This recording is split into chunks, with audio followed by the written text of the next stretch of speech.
Hi guys. Oh, what could have been? Now, the UK economy was a powerhouse in the run-up to 2010, one of the strongest in Europe, and then the Tories took over and over the last 14 years have done their best to drag it down. Growth is flatlining and looks unlikely to change over the next number of years. The Conservatives will try to spin any positive sign as Britain doing great, but Ben Chew of Newsnight explains here in this clip how shocks like the war in Ukraine, the pandemic and Brexit have impacted a metric more important than GDP growth, that of productivity, which could have been much higher if the Tories hadn't been in power. Have a listen to this. But how are we doing relative to other big economies? The Chancellor argues our relative performance has been solid given the global shocks we've been through. Last week he highlighted this chart, which shows the UK has grown 23% since 2010, better than Germany, France, Spain and Italy. But be cautious about this comparison.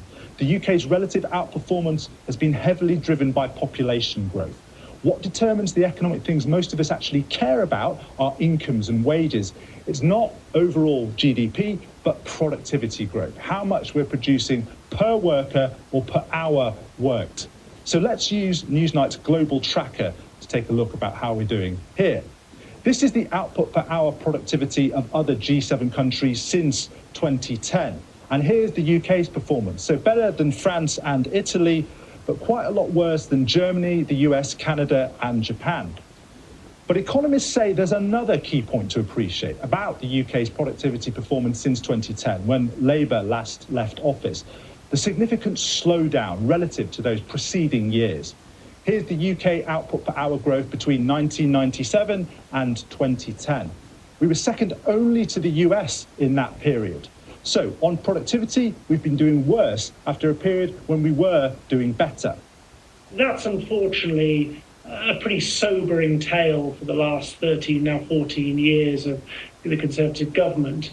The challenge really is whether it is the Conservatives or Labour at the next general election, whether they can break the UK out of what has really been now best part of a 15-year economic funk. There's no question that we've experienced some nasty external economic shocks in recent years, from the global financial crisis to the pandemic to the energy crisis, and Brexit hasn't helped.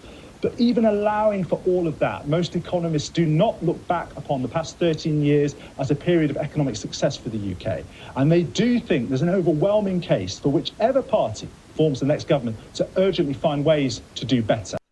To do better. So, as we saw there, when Labour were in power, things were improving. Now, of course, the UK was a member of the European Union, and the shocks like the pandemic and the war in Ukraine were not impacting the economy.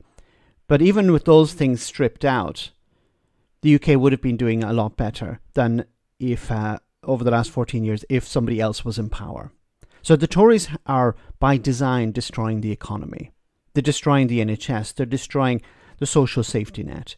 And this is having an impact. Because, for example, when it comes to productivity, if people are on waiting lists, they're not going to be getting the treatment they need, and it means that they're not going to be working.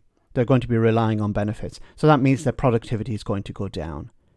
If people are not getting proper nourishment, as we saw recently about malnutrition, a rise in malnutrition, people are not getting the proper nourishment, they're not going to be able to work to a high level. So having a strong social safety net, having a good NHS, means that you're going to have more productive workers. The Tories have abandoned the public service. They've abandoned the public over the last 14 years, and this has impacted the economy, impacted productivity. So while Jeremy Hunt and the Conservatives will point to GDP growth, the real driving factor, of course, in the economy is productivity, and they have decimated that over the last 14 years. Even with, as was pointed out, the pandemic, Brexit, and the war in Ukraine, the Tories are destroying Britain. I've said this before in another video. They don't deserve to be in power. They deserve never to return to power, because this is exactly what they do. Let me know in the comment section, guys, what you think about all of this. As always, your comments are greatly appreciated. Thanks a lot.